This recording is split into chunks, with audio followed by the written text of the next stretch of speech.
Welcome back. Now that there's a sponsored segment at the beginning of the episode, I don't know how to start the podcast now. Man, I am very loud, aren't I? Let's turn that down a tad bit. Yep, there we go. Yeah, my laptop's kind of being a jet right now, so I don't think you can hear that. Hopefully not. I had to turn my fan off, so I'm kind of burning. Fall's coming soon, so the fan will be able to go. I'm also moving somewhere that has air conditioning, so that will also be dope. But yeah, another short episode today. And if you notice, it's going up on a Friday instead of Saturday. This is not a mistake. I did some reading on just podcasts, growing the podcast, and it said that Tuesdays and Fridays are it seems to be the best days for putting your podcast up. And I didn't want to do Tuesdays since the blog comes out on Wednesdays, and maybe I'll switch the blog to Tuesdays. But Friday, one day off, and it seemed fine and easy enough. But yeah, to start out, I want to talk about, that sponsorship. Shout out to Anchor.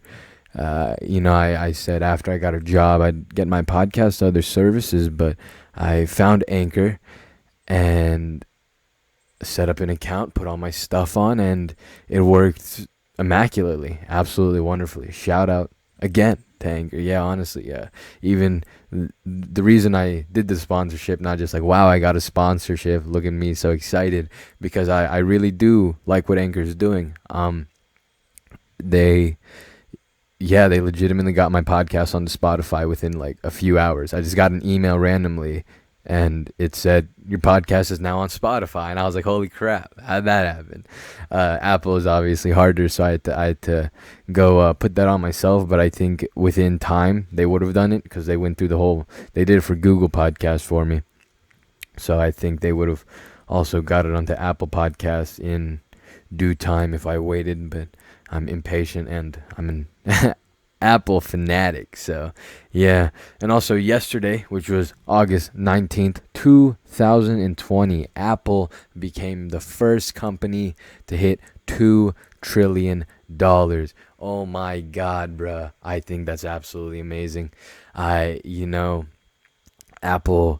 my favorite company, if you haven't noticed at this point, but they were the first $1 trillion company. Now, just in a year, they made $1 trillion. Imagine that. I love Apple. I'm so excited to buy all of their products this year at the next keynote, except for the Macs, because I'm still on the Windows until college ends, and then I'll consider switching to a Mac. Maybe not. We'll see. But yeah, really, really amazing for Apple. Very excited for them. I like that. And also, Fortnite got removed from the App Store, speaking of Apple and what they're up to. So I think Fortnite knew 100% what they were getting themselves into when they did what they did, which was make a direct payment button instead of a payment through the App Store, which is mandatory and required. Apple cuts 30% from all the what's the word for money made? All the money made from apps from the App Store. That includes subscriptions, that includes in-app payments, and that includes obviously the price of the app. 30%. And this isn't a lot. The Google Play Store does this as well. 30% is what it has been from the beginning, and it's stayed that way for a long time. And yeah, 30% it's not an extraordinary amount. Now, the amount of money that Apple was making from Fortnite would be an extraordinary amount, because 30% of the income made by Fortnite, probably in the billions of dollars. And I think Fortnite Epic wanted to renegotiate the terms with Apple, but Apple says for everyone it's 30%. Whether you have 10 users or a bazillion users, 30%. And Apple recently went to court for uh, renegotiating these terms with a few apps. I can't recall which ones, and they got some heat for it. So obviously, right now, Epic going to Apple and saying, "Let's renegotiate the terms. We get you billions of dollars. Why can't we get? Why can't you get a lower cut?" First of all, just law-wise, judicially, it's so stupid of Apple to right now, after going to the Senate and Tim Cook getting all the heat about renegotiating the 30% term with other companies. Why would they do it with Fortnite? They'd just be shooting themselves in the foot. Uh, that and so yeah, and the reason I think that it was planned out by Epic was right after Apple took them off the store. Fortnite put on this little animation on their game that said like this 1984 type advertise, basically just calling Apple a dictatorship, and in terms of monopoly for the App Store and such. And so that's how it seems like, yeah, they knew it was going to happen, because you don't just prepare an animation like that in a day, right? It takes a while to animate everything, draw it, get all the audio, everything. So they knew what they were doing, and they're definitely trying to change the way Apple works. And am I biased? Probably. However, I think it's fair, 30%. You have to understand how many people buy iPhones. A lot of people buy iPhones. Now, if you want to get an app on your iPhone, you go to the App Store. By Apple allowing you to be on their App Store, the amount of sales that you make is incredible. The amount of sales you lose off on if you were not on the App Store is incredible, because of the user base of iPhones and the user base of Apple products.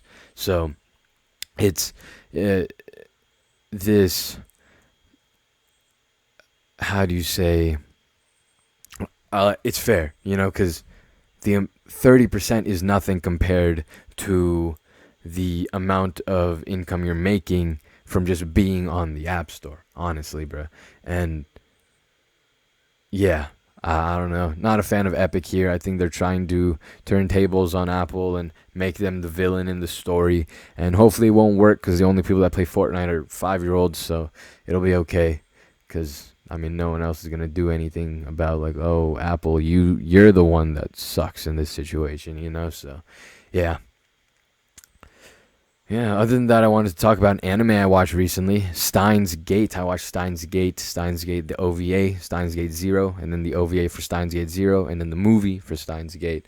All of them were absolutely incredible, amazing. That anime was terrific. One of the best I've seen. I really loved it. The art style had me skeptical at the beginning when I saw it, but I watched it, and story-wise, plot-wise, an absolutely beautiful, marvelous anime. Highly recommend to anyone that's into science fiction anime or romance anime.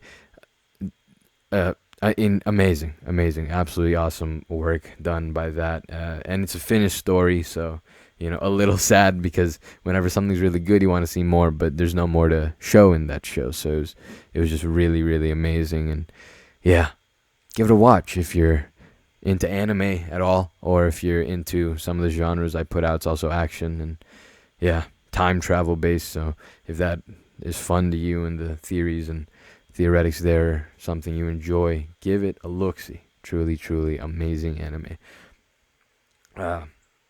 Yeah, very emotional. And yeah, anyways, the first topic we have for today, the first idea we have for today.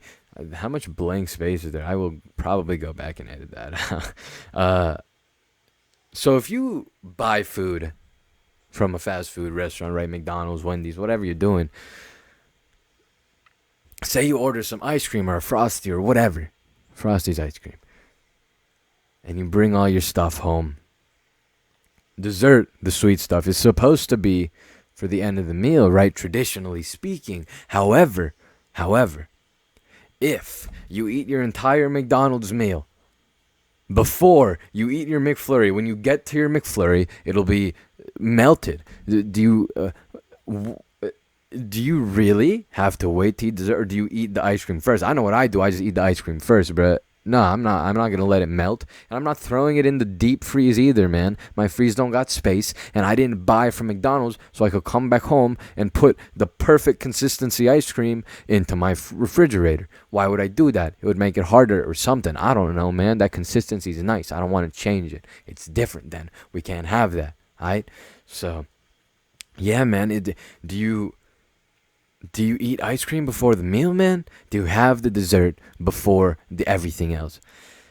I think the answer is yes in that situation.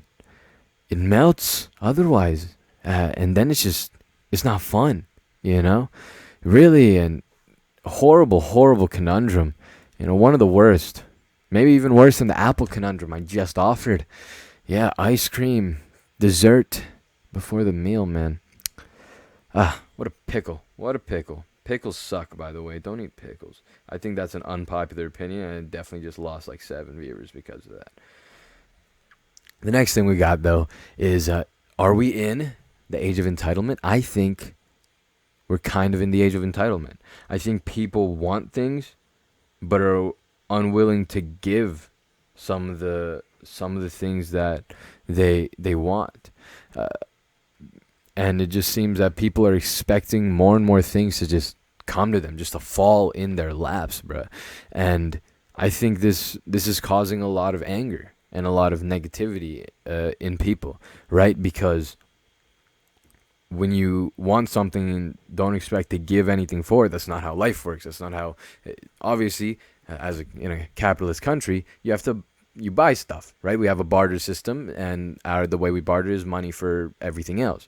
And so in the universe, it works just the same. You have to give something to get something. Do you want money? You have to put in time, energy, and effort. Do you want success in something? You have to put in time, energy, effort. Do you want, if you want something, whether it be happiness, whether it be success, whether it be, I don't know, to beat your, what's something stupid to be addicted to? Beat your Instagram addiction, whatever you want. In order to attain it, you have to give something up. Your energy and time and effort, obviously, are the main three that you're always going to have to be giving up. But yeah, that's just how things work. You always have to give if you want to get. And if you don't give, and then, well, obviously you don't get, people are like, oh, why the frick, bruh, I deserve it, and because they feel entitled. And that's what the age of entitlement. I have this Reddit post as well, let's pull this up, that made me think of this. And it was on r/loneliness. I can't even bring myself to answer texts anymore. I always feel so lonely, but even when I can't even bring myself to answer texts anymore is the title. I always feel so lonely, but even when people text me, it takes me days to actually reply to them. I genuinely dread it so much. I just don't have the power to talk to anyone. Writing the text is so exhausting, and coming up with things to write is almost impossible because my head just feels so empty all the time. I'm almost about to answer just for the sake of it, parentheses, because I know it's rude to not reply to someone. I'm sure I feel bad when it happens to me, and parentheses, but then I imagine a conversation coming up and I just feel so overwhelmed knowing that I have to keep talking and talking. Why is it so hard? And see, the thing here isn't that it's hard to do text. I understand that. I've had times I champion myself on being a reliable dude because I'm very quick with responding, and I'm I try my best to offer very insightful responses. I'm not half-crapping things. I always try to give my full attention to someone when I respond to them. If I'm not at work or asleep, I usually respond. Even if I'm in the shower, I'll pick up calls. But, when he says, though, that I'm sure I'd feel bad when it happens to me, see, that's the problem. I don't like it. I'm not a fan when people don't respond to me in a matter of days, in a matter of hours and hours and hours. So a few hours makes sense, but like 10 hours, 8 hours, 6 hours, like that problem, and not because it's like I feel entitled to their time. It's just a matter of I cannot have a conversation in that environment. It's just No. I say don't like, which is loose terms, because at the end of the day, I quote, I don't care, end quote, is the simplest thing to say. It's horrible to say that. I'm not trying to be edgy or mean by saying that, but it doesn't affect me. At the end of the day, whatever. But it's very unpleasant to try to speak to someone when that's how it goes. So yeah, it's that this post made me think of entitlement. Yeah, this guy, he doesn't want to speak, but if he needs something, it's a matter of, like, if he doesn't get a response, maybe, I don't know if it's he or she, maybe they they'll feel bad, they won't have a good time, and that would, I think, yeah, that's a little bit entitled. Uh, Yeah, I mean, if you don't expect to give anything, go ahead and be an a-hole. If you don't expect to get anything, then don't give it, right? I don't expect things from other people, and so, I mean, I could probably just never respond if I didn't want to, but again, it's just more pleasant for me to have more responses, so I try my best to respond as fast as possible and hope I get some reciprocation there. A lot of times I don't. Sometimes I do. A lot of times I do not. Some people respond within days. Some people respond within weeks. I think I've had someone respond in a month even. God, man, people. I think let's just put the full stop there, man. But yeah, I think we do live in an entitled time, which kind of sucks, man. And yeah, people are just trying to use the law of attraction without remembering the law of applied action, and that's a podcast episode for a different time. And I mean, the idea of entitlement, and also it's probably its own like really long thing. I could probably go on about forever. So maybe another day we'll put entitlement on. You know what? I'll even right now. Let's go here to this list and toss entitlement onto that list. It's a list of topics I have for both the blog and the podcast. Yeah, the next thing we got for today though came from Exurbia, EXURB1A on YouTube, and this guy has a podcast which is on his second channel, EXURB2A, and in his short, sweet, and ephemeral yet amazing podcast, he speaks about the name of the podcast is Catastrophe, and the idea of it is art and creating art and the perspectives of a artist, right? He does this. He's a writer. He studied philosophy, so he practices thought, and has studied thought when he was in college. And it's an amazing podcast, 10 minutes, like 5 minutes episodes. Like, they're really short, but they're amazing for anyone interested in art or anything. It's really, really great listen to. And in one episode, he talked about, I think it was, man, what was the episode? Let's look it up real quick. YouTube. Yeah, his podcast is on YouTube. Maybe I should recommend, maybe I should go recommend Anchor to him. Yeah. Latest episode, Misery is the Compost Art Grows In. Episode 6 is the episode that I got this idea from. And in it, he talks about his run-in with anxiety and how that fuels his art. He gives this story of his anxiety, this wonderful story, and kind of funny story of his anxiety. And I'm not going to tell it because it's his story, and you should listen to it from him. I'm going to leave the link in the descriptions. I don't know if Spotify has descriptions. I know Apple has descriptions. I don't know if Spotify gives descriptions for every podcast episode, but if it does, it'll be there if you want to listen to it. If not, look it up. Catastrophe episode 6 Misery is the Compost Art Grows In EXURB2A on YouTube. And the idea that he states is that pain and just the crappy parts of life, the parts that suck, for him it was anxiety specifically, that's the compost, because it sucks. I mean, compost doesn't smell good. It's not something you want to step in. It's not something you really want to look at. It's not a nice thing that most people like to look at, compost. But you need compost to fertilize things. And he says that the crap of life is compost. So, I mean, like cow poop is like cow manure. People use it to grow flowers. Something beautiful, which are flowers, comes from something, as we stated earlier, a little less beautiful, which is compost, which is manure. And so, I mean, life is crap, but crap is art. And that's how you, and that's where the best flowers come from. The art that you create through the manure of your life, which again, for him, anxiety, for some people depression, for some people XYZ. We all got our demons and our problems. And yeah, he says that the crappy parts of life are the compost that can grow the most beautiful flowers. And this coincided with my understanding with pain, right? But that's another probably long episode, just pain and what it means and what it does and all that great stuff. Other than that, college starts in a week. It starts not in a week. It starts on Monday. So that's like, when you're listening to this, 3 days. God, man, terrifying. I don't even know where my math class is. I really need to figure that out. But yeah, I should have someone drive me there. Hopefully someone will. If not, I'll have to ask someone else.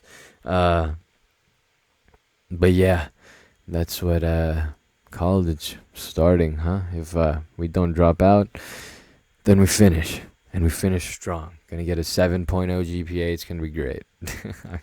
So God, I'm gonna try my best to get the highest GPA I can. But math, me and math don't have a 4.0 GPA relationship, if you know what I'm saying, So yeah, it's gonna be interesting. But other than that, I think that's all for this episode. I hope you enjoyed. Shout out once again to Anchor. Shout out again to Apple. F you to Fortnite. Fortnite sucks. Don't play Fortnite. And F you to school. I don't mean that completely. But yeah, I will see you guys next week. I hope you enjoyed. Go listen to that Exerbia podcast. Again, in the description. Thank you. I will see you.